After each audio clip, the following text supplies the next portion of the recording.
Are you looking to drive new customers and new leads into your business? Are you looking for a great deal on advertising inventory as a media buyer? Elon Musk may have the deal that you're looking for. Here's an article from the Wall Street Journal, and it talks about that Twitter offers advertisers generous incentives after many marketers have left the platform. So Twitter's offering advertisers incentives as generous as matching their ad spending, according to a company email to ad agencies viewed by the Wall Street Journal. So under this new plan, advertisers who book at least $500,000 in incremental spending will qualify to have their spending matched with up to a 100% value ad, up to a $1 million cap, according to the email the Journal viewed. Smaller amounts of spending will qualify for a lower matching amount. This offer is valid for advertising that runs before the end of the year, according to people familiar with the matter. Now, advertising makes up around 90% of Twitter's revenue, and Elon Musk has bemoaned the loss of advertising revenue. Many big brands have already left, including General Motors, General Mills, Oreo Maker, Mondelez International, Volkswagen's, AG Audi, and pharmaceutical company Pfizer have paused their ad spending on Twitter in the recent weeks. Normally, what you would see from a media buying standpoint is this time of the year, media buying should start to pick up because normally people are going to spend money towards the end of the year compared with other times of the year, especially in the consumer brands. What we're seeing on Twitter is over the past few weeks, advertisers have been pausing their spending, which means what? Those advertising dollar spends are going to other platforms. Twitter has lost a lot of employees from its ad business because of multiple rounds of layoffs, as well as firings and resignation.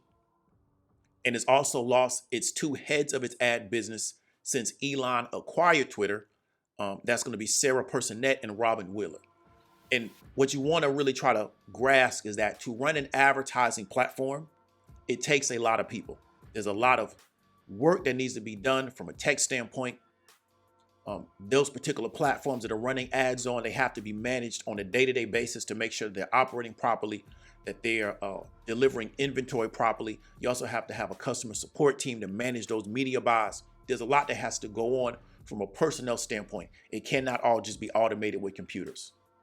It's done with computers, but the back end still has to be done by people because people have to sit on top of that particular inventory and make sure that it's performing properly. It's very, very personnel intensive. Therefore, when you start losing a lot of people, it can directly impact your ad business. Now, this may be unfamiliar to the average person because many people, they only see the front end of social media. Where when you're doing a social media space in which paid media drives the majority of revenue, the back end is just as important as the front end. And that's one of the issues that Elon Musk is having at Twitter. So on Monday, Mr. Musk publicly denounced iPhone maker Apple, alleging the company reduced its ad spending on Twitter and then questioning the company's motive to do so. Now, to me, this is very unusual why he would be publicly speaking out against Apple reducing its ad spend. Why not just reach out to Apple? You're a billionaire. However, in this internet era, this is kind of the way and direction that people choose to go. And that's one of the challenges that Musk is going to have is that how do I make sure that advertisers spend money on my platform? This idea that he's going to go private, he's going to make it pay to play. I never really understood that because my question is, are the numbers going to be there? Can he get enough paid people to justify even having the platform? Because social media, what I call paid social media, is about paid media in the social space. When you're looking at Facebook, YouTube, Snapchat, Pinterest, Twitter, right? Because it's free, but it's really paid with media buyers. The media buyers buying the advertising justify the platform's existence. And I thought that this was going to be a challenge because here's the issues I see with Twitter. First off, do the ads convert? If the ads are not converting, it doesn't matter how much advertising inventory they give away, unless they're going to give away 2/3, right? The question I would have is, do the ads convert? Now, with a lot of these larger brands, they may probably be doing brand awareness. General Motors, General Mills, Volkswagen, Pfizer. Pfizer will probably do more direct response because what they're going to do is advertise their drug and then tell you, go to your doctor and ask for this drug. But General Motors, General Mills, Mondelez, Volkswagen probably going to do what I call brand awareness, which means they just want you to know about their brand. However, if they don't even feel like that's a good platform to get that type of brand awareness, they're going to just go somewhere else. Because why? There's other opportunities. You still got Google Display Network. You still got YouTube. They have unlimited inventory. And what we find is that the audience that you can reach on Twitter, you probably can also reach them on YouTube. You also can probably reach them on Facebook. You also can probably reach them on Google Display Network. Google Display Network has an endless amount of inventory. Therefore, Twitter has to figure out what about our audience makes them attractive to advertisers, or advertisers want to reach out to them and they want to pay. And I think this is going to be the dilemma that Musk is going to find himself into. Advertising makes up around 90% of Twitter's revenue. Even if he goes paid, which is supposed to be the solution to the problem, how many people want to pay to be on Twitter? How many of those people just go somewhere else? Because most people that are on Twitter, in my opinion, the majority of their audience, they're just looking to fight and argue with people. Second group is they're just looking to look at free pornography. I don't understand what makes that audience so attractive to advertisers.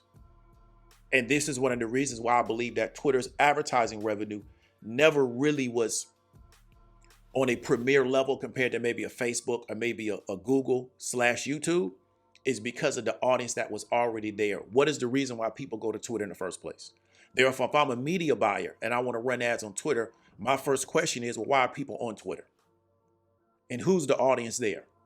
Based on my products and my services, or barely based on my offer, what I'm offering to people, will they be receptive to my offer if they're just there to argue about political stuff and if they're just there to watch free pornography?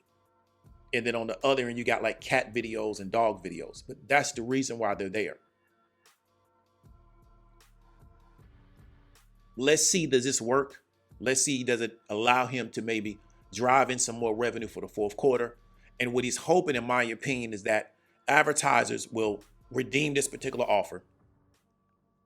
They'll have a really good experience advertising on Twitter, and they'll decide in 2023 to continue to advertise. However, that's yet to be seen.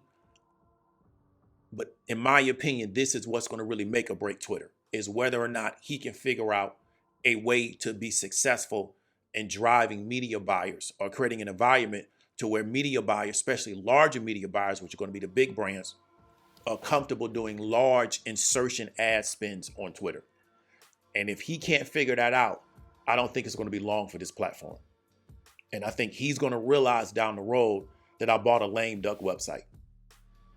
The way he went about this may have been incorrect, because maybe he could have built out a social media platform for less than what he paid to get Twitter. Let me know if you got any comments. David W. Williams, talk to you later.